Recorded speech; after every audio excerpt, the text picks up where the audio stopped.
So what is MORPHini Tribe? I got the idea because I was looking up butterflies and I saw, for those of you who don't know, I used to be pre-med, and so there's an order of classification in biology, you know, genus, species, you know, start at the top, kingdom, phylum, you know, all of that, and order, group, whatever, and I came across an article that was talking about a classification that used to exist but was taken out. I don't know if this is true. I have to do more research, or someone comment if you know about this. And one of the classifications was a level of tribe. And I thought, how ethnic sounding is that? That's so cool. And I was like, I wonder why it was removed. Is it because it sounded ethnic? I don't know. But so at one point, I guess there was like species, genus, tribe. I don't know. So the tribe of this monarch butterfly was called MORPHini. And I was like, that is us.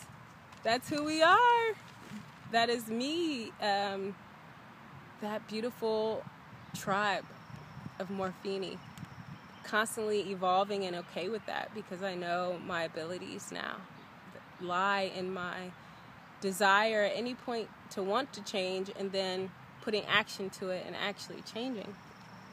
And so MORPHini Tribe, I don't want you to get it twisted. This is not another movement of, you know, no disrespect, but I'm not trying to make any more Barbies and Kens and beehives. And I'm like, what is that? Do you want to be told who you are? And no disrespect, I think I see a lot of people who don't feel like they have an identity, and I guess, you know, they do feel like they would like someone to tell them who they are, or at least give them a direction. That's just not my stilo, you know. I don't really want to tell you to be a part of my club and let's, I don't know, wear the same t-shirt or rock the same gear or look the same and you copy my hairstyle, or I mean, if you're inspired to do that, that's cool, that's flattering, but I don't know, it's kind of weird to me. And I just have always been such a rebel. I'm a rebel, so rebel.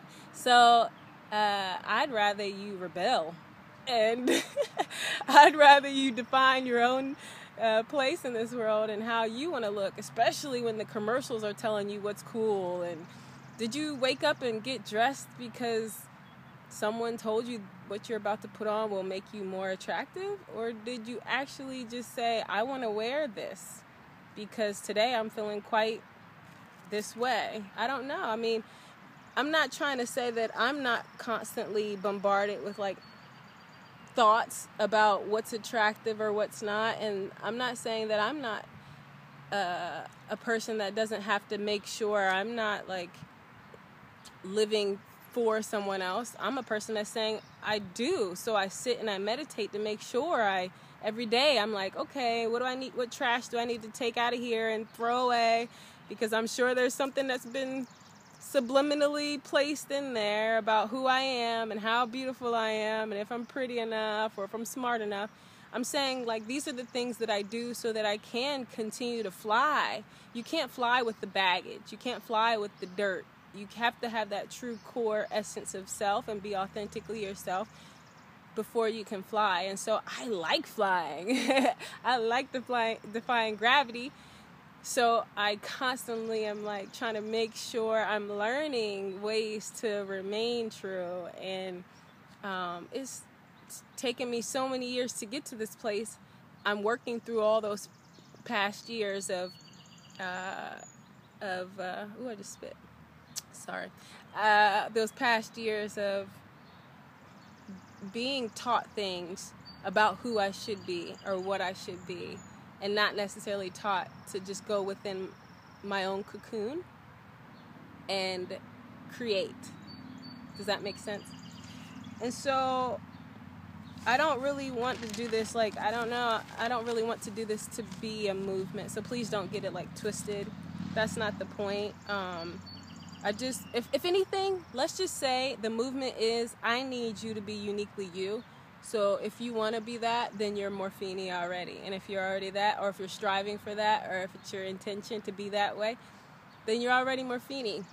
And we don't look alike, and we don't dress alike, and we don't talk alike. And that's the point. That's what makes us a movement together. So we're unified in our desire to be authentically ourselves, and that's what makes us a collective.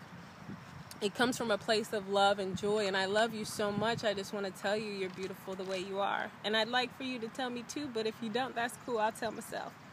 Because when you're happy, you're not jealous. When you're happy about who you are, you're not looking at other people and looking at other things. Like, everything is from within, you know? And it's so peaceful there. I just want to share this because it's such a beautiful place to exist, you know, up here. And your potential is limitless. You're free, and there's no more lies. You know, I never realized how much I lied to myself in a day about you're not worthy of this, or no, we can't do that because XYZ. That's a lie. You can. You know, you can. Let's stop. Morphins, that's another point. We got 2 points. Our desire to be authentically ourselves, and that's 1 point. And 2 is the desire to not lie to ourselves. Because there's a lot of things that make us feel like we have to be in denial about. And that's a lie. And you can't be authentically yourself and happy when you're lying to yourself. So I'm working on this every day. There's new challenges that arise, and the reason I'm putting out the video is because there's something you have that's uniquely you that I don't. Because I know that, I honor it. I honor it, Namaste, and I want it. I want to know what it is. I need it. It's going to help me. I was thinking about it, and I was like, if you're utilizing your ability to constantly shift and re-cocoon, who knows, like, metaphorically what, who knows literally what that potential would lead to. If you're sitting there, like, let's use a metaphor. Say you're a butterfly that really wants to swim, and everybody's told you you can't get your wings wet. Maybe you're the one person that's supposed to, like, go in, re-cocoon, and come out with gills. And then when you're like, yo, Sarah, I saw your video. Look, I got gills. I'm like, whoa, that's cool. How'd you do that? Man, butterflies aren't supposed to swim. And you're like, yeah, but I did it. You know? I know it sounds silly, but in the real world, there have been so many people. I mean, like, I was just reading about George Washington Carver the other day. I can't, after his hardships and things, I can't imagine what this world will be like if he hadn't had the visions that he saw, getting in touch with nature, the idea of a plant. We still call factories today plants. Why? Don't believe me, go look that up. Go look up why we call plants, the factories. You know? Ingenuity. I don't know. I don't know what this world would be like if there weren't all these different beautiful butterflies out there with their gills swimming and defying the laws of nature, you know? And so please, please, please, if you're watching this and you feel like it's resonating, the thoughts are resonating with you in some kind of way, and you're having all these thoughts you want to share, or maybe you're talking back to the video, maybe you're like me and I'll watch a video and I'll be talking to the person like they can hear me but they can't. Take the time right now, go into the comment section and write out your thoughts, please, because I promise you, myself or someone else needs exactly what you have. And because now we've decided to come together, we're going to share, right? Sharing is caring. So you're amongst MORPHini now, so don't worry about how cool your thought is or how whatever. Morphins don't care. We already know you're beautiful and divine, and that's why you're a morphin. So embrace it and know that you're amongst people who know it, and amongst people who are ready and actually wanting you to share, okay? So in my next video, I'm going to read a passage from this book called Cry On, A New Dispensation, Plain Talk in Confusing Times. It's been really inspiring to me.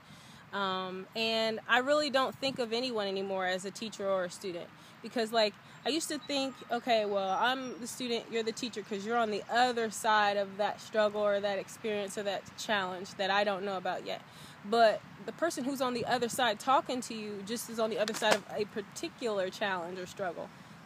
they themselves have a new challenge that they also are seeking advice about. So there is no more guru, there is no more teacher in my life. It's just we're all here and we're supposed to just share. And you know, the roles are constantly changing, and that's the point. It's inevitable. It's the law. It's the universal law. E equals MC squared. Energy is neither created nor destroyed. It's just changing. So let's embrace that. Let's embrace the truth. Let's use science, I think, to embrace the truth. And you can live a spiritual life and a scientific life. They're not in conflict. They actually complement each other really well. And in the future, I hope we have more videos where we can talk a little bit more about that. But I want to bring this one to a close because 30 minutes is a long time to be talking and for you to be listening. But just please share your gifts. You are powerful beyond measure, and so am I. Peace, love, light. Namaste.